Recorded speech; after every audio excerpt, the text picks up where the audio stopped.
दूसरा के नाम के मेहंदी रचा के। बात जब पुरनका गाना का आवला तो बहुत बढ़िया लगला।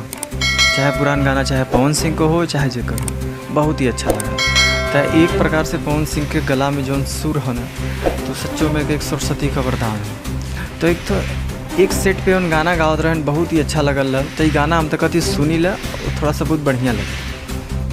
दूसरा के नाम के मेहंदी रचा के भइलू चीज पराई प्रीति।